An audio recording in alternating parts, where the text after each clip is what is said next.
Hello and thank you. Me being the lead curator, we should probably do a little bit of an examination of that. One of the things about a huge project like this is that no one does it on their own. So I'm sort of the standard bearer or the figurehead, but it's worth remembering that just even externally in the National World War II Museum, that there are, as an exhibits department, program managers, audiovisual facilities, the historians here at the Jenny Craig Institute, other curators. There's all sorts of people involved in this, and I'll talk a little bit about some of the external people as we go along. Now, a little bit of history. Fighting for the Right to Fight dates back to about 2015. It was a temporary exhibit that was in the Brown Gallery in one of the original buildings. And not only was it here, it went out and traveled on the road. It went to about 12 different venues throughout the United States and came back, and it was retired. Now, it's kind of unheard of for an exhibit to come back. I think us in the collections and curator department, we're always sort of pining over some exhibit that's been retired, Pelican State or Our War II. And one of the things that brought Fighting for the Right to Fight back was it was immensely popular. And in addition, as we know, the story of African Americans in World War II is often ignored or forgotten. And so it felt like something that we had to do, and we had to do it $6 million man. We had to do it bigger and better, stronger and faster this time. So we were able to essentially make it 3 times as big and bring it back to the World War II Museum. Now let's talk about some of the people outside the organization. Many of them are here today.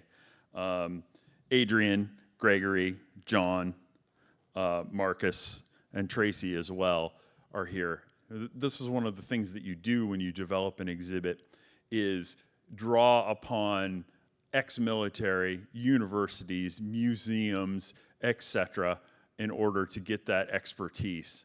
I also have to mention specifically Kravosky Salter, who's all those things, ex-military, museums, universities, who acted as the guest curator, and you'll be hearing from him later on today. This is part of the advisory team. In addition to sort of these national advisors, there's also a core of local advisors who not only help put an exhibit like this on its feet, but also promote it within the community here in the New Orleans area. So let's take a look at planning an exhibit like this. Kind of looks like chaos from up above, which is the way exhibits always start. There's so many things that you want to say and so many things that you want to do within an exhibit space. So see, these are some of the first illustrations of what the exhibit looked like. One of the things that's sort of unfortunate about an exhibit in its finished form is it looks clean and beautiful and smooth, but there's a lot of dirtiness and ugliness to get it to that sort of situation. As the curators, we worked sort of like sculptors. We want to take away some of the marble, make it clean and simple, but still retain the theme of what you're working on. In addition, because this exhibit will be shown here until July, and then it'll go on the road again, it all has to fit in a truck. So it's all a little magic trick. Actually, this one's going to take 2 tractor trailers to get it where we need to go. One of the things that's important about exhibits is sort of creating a feel, if you will. And this is a large mural that you encounter as you turn right as you come in. And this photograph, Kravosky found this photograph, I believe at Fisk University, in a box, abandoned box of photographs. This man was nameless. This is a photograph that was taken in 1919. And he was chosen for his expression, his frustration, his disgust, if you will, coming back from World War I. This photograph has appeared at the Smithsonian, nameless. It started out here, nameless. And we have a sort of a research savant who was able to find out who this guy was. And it sort of even made the story better. Captain James A. Kennedy, in the Medical Corps in the 92nd Infantry Division at the very end of World War I. On November 10th/11th, he was personally in charge of taking care of 360 wounded and gassed soldiers. As we all know, when the war ends on November 11th, he continues on essentially preparing the dead, tagging, identifying, getting them ready for burial. He comes back to the United States. He has given his all. He's literally seen his friends and colleagues die, and he comes back to a world where he's still considered less than. And I always say, this is a little bit like when you see a movie and the first scene reveals everything you need to know. You just don't have all the pieces to put it together, and we're going to see this happen again during World War II. So one of the things that you do when you develop an exhibit is you ask yourself, well, could this be a book? Could this be a website? And one of the things that separates books and websites from a museum exhibit is artifacts. So one of the things that you're doing is you're trying to find iconic material that helps you tell these stories. Lawrence Anderson's uniform is one of those things, as is Rothacker Smith's material, Claiborne Lockett, all these other people that appear within the exhibit. And you'll see it if you haven't seen it already later. This is like at the right here, you can see me struggling to figure out what is going to fit inside this case and whether I have enough room to do it. This is a case that's discussing 8802 executive order and dovetails nicely into what Gregory and Matthew were talking about the rise of Rosie the Riveter, the Great Migration, some of these other things.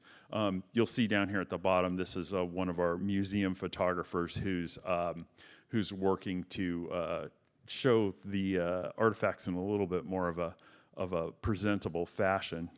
Now, another struggle with the National World War II Museum, as you might imagine, collects material from World War II. This is a very broad exhibit that goes from basically the 1890s up through 1963. So one of the things that you do in a situation like that is you examine your own collection, but you also leverage universities, historical institutions, museums, and even in some cases, antiques dealers and things like that to get that 1890 ballot box or the 1963 March on Washington pennant as you move into this exhibit. Now, one of these pieces, let me do this first. So these are some of the loans within the Fighting for the Right to exhibit at the moment, including having a surreal conversation with the University of West Florida about obtaining some of their Ku Klux Klan material to put within this pre-World War II section to talk about the Ku Klux Klan between the end of World War I and the beginning of World War II, as well as the rise of Jim Crow. One piece in there, in that big, huge case, the Rosie case, as we would slang call it, is a employee badge from Joe Priest, who worked at American Twist Drill in Detroit, Michigan. There's a Detroit connection that we were talking about with Gregory just moments ago. And it brings about a rule that's sort of important as we develop this exhibit. And what I mean by that is that the bombing of Pearl Harbor, the beginning of World War II for America, is closer to the end of the Civil War than we are to the end of World War II today. So your mindset has to change. This is not today's world. And there are many, many prejudice, segregation, worldview among American society that we would consider unacceptable today. And sort of the main rule of thumb in the military or in the civilian life is if it's dirty or dangerous, that's where you're going to find lots of African Americans doing the work. Joe Priest worked at American Twist Drill, which I can't say apparently, but he was the janitor. That was his job at the facility. And this is famous North American aviation. This happens to be Kansas City, but North American were the ones that made the P-51 Mustang, famously flown by the Tuskegee Airmen. But this is their janitorial corps at the time. And you can see a lot of dark faces there. And so it's very important to sort of keep this mindset as you walk through the exhibit. And there's Joe Priest's employee badge within the case when you go have a look. Port of Chicago. Port of Chicago is a little confusing. It's actually in the Bay Area. It's a Navy port where they were loading material to go out into the Pacific, ammunition essentially. Again, we get to our rule of dirty and dangerous. Who do you think are the ones loading these Victory ships and Liberty ships? In July of 1944, one of these ships that was being loaded detonated and exploded the one next to it. 360 men were killed in this explosion. A vast majority of them were African American. One of the pieces in the exhibit came from the Viejo Naval and History Museum, and it's the jumper of Freddie Meeks. Now, on its own, it's just a jumper, but the story behind it is amazing, and it tells you a little bit about what life was like at the time. Freddie Meeks was not there that day, but he, along with hundreds of others, protested the dirty and dangerous conditions that they were in. They were expected to go right back to work loading ammunition for the Pacific. 49 men and Meeks, so 50 in total, were actually imprisoned for their protests, and Meeks was later court-martialed. It took up until the middle of the 1990s for Meeks, who was one of 2 surviving members of that 50, to actually receive a pardon. And if you guys have been looking at the newspapers lately, 2024 was the time that the 256 sailors who were punished in some way for the protests were actually exonerated. So this is a great piece within the exhibit that you can see. Don't pass it up. The other thing too, this little chunk here, this is a piece, actually it's the butt end of a 5-inch shell from the explosion that was thrown 12 miles to downtown Viejo and landed in the street. And someone picked it up and at some point decided it probably belongs in a museum. Another section that's worth looking into is that of Staff Sergeant Edward Carter. The thing about Edward Carter is the story behind the medal, if you will. He was the son of missionaries. He was a soldier before anyone else in the United States, or very few people in the United States. He fought in China in the 1930s. He was one of those men that volunteered for the Spanish Civil War. He fought there as well. When Pearl Harbor was bombed, he joined the U.S. Army. Again, a soldier through and through, had been fighting for years, knew more about combat than 98% of the people in the United States at the time. Because he was black, he was put in a quartermaster trucking company at the beginning of the war. And he struggled to find his way into combat, which he finally did towards the end after the Battle of the Bulge. He was with the 12th Armored Division, and his tank was attacked. The men with him were incapacitated. He himself was wounded. He was shot 5 times. I say wounded, that's not enough. He was shot 5 times. And the German patrol that came out to gather him up, Carter killed 6 of them and took 2 of them prisoners. Son of a missionary, he knew 5 languages. One of them was German. So he captured these guys and questioned them. He wanted to stay in the army. That's where he belonged. He was a soldier. But after World War II, his ties the quote communists, because he'd fought in the Spanish Civil War, precluded him from staying in the military. No African Americans received the Medal of Honor during World War II or immediately after for their actions in World War II.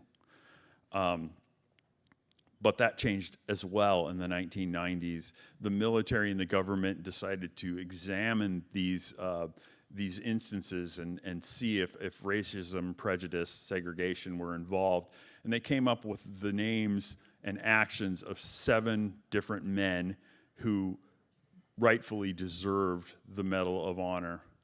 The sad part of this is all but one, Vernon Baker, were dead by the time in the 1990s, including Edward Carter, who his family accepted the award in his stead.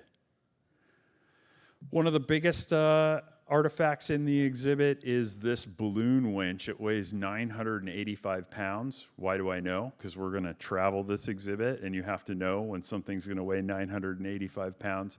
This type of equipment was used by the 320th Barrage Balloon Battalion, which was one of the first African-American units ashore at D-Day. Their job was to put up these balloons. In fact, you can see in this pit here, you can see the top of one of the winches. Like if I go like this and then like this, you can see it peeking out from beyond. But these barrage balloons were critical, and they had balloons in the air that morning of December 6th by 11:20. You can't have a scene like this with the ships and unloading without those barrage balloons in place because of the threat of German aircraft. Now, many of you have probably seen the movie recently about the 688 Central Postal Battalion. We had an encounter with Janice Martin, whose mother, Indiana Hunt, later married name Martin, was one of those 855 women, the only primarily African-American women's unit to go overseas, both in England and France. They were sorting mail. The funny part of it was Janice said, you know, I used to rib my mother constantly about, why do you have your suitcase full of junk from World War II? Why are you lugging that junk around everywhere you go? And Indiana got the last laugh because now that, quote, junk is in a museum and you can go see it. It's pretty amazing. The other thing, too, is I realized pretty early on, okay, of course, the famous story is that they freed up thousands of letters that had been tied up in these hangars, and you see it illustrated in the movie. Could I go into our collection and find white soldiers exclaiming, I finally got my mail? And so these letters down at the bottom, and you can read them in the exhibit, do that, you know, people excitedly saying, hey, we were just about to move, but I got 10 letters from you today. Oh my gosh, I can't believe it. So it's very, very cool to see it sort of in concrete form. Now, another thing that's worth mentioning as you go through the exhibit is Voices from the Front. This gives you an opportunity, leveraging AI, to speak with veterans. There are 3 in here, a Tuskegee Airman, a woman from the 688, and a Montford Point Marine who you can have a conversation with virtually and ask them questions. I highly urge you to ask Teresa Maybell what her age is, because she gives Romay Davis, what her age is, because she gives you a kind of a little bit of a snarky answer. It's kind of fun. The other thing, too, is when you're doing an exhibit like this that you know involves 1.2 million people in uniform and just as many on the home front at the time, it's a little bit less finite than, say, you're doing the story of a battle or doing a story of a ship. So early on, we knew we were going to have to tell stories. So the secret thing about this exhibit is there's an exhibit hidden within it. Took just about as long to develop, and that's this victory in every theater. And this is, of course, is Europe, and you can go to the Med, and you can go to China, and you can go to the U.S. And there are icons with little essays on various people, units, and activities and events throughout the war, just illustrating the fact that African Americans went everywhere in their service for the war. And then there's what we would call linear media pieces. You'd probably call them very small films. They're about 5 to 6 minutes long. One of the things conceptually that you try to do when you work through an exhibit like this is there are people that will come in and they'll read every period and paragraph and everything and look at every picture. There are other people, they're on vacation, they cruise through. So these linear media pieces essentially give you the Cliff's Notes version, tell you what you need to know in case you don't want to dive really deep during this experience. And I am running out of time, unfortunately. I will be out in Fighting for the Right to Fight as we move to lunch. If you'd like to ask me questions, I'll be stationed there. And thank you so much for your time.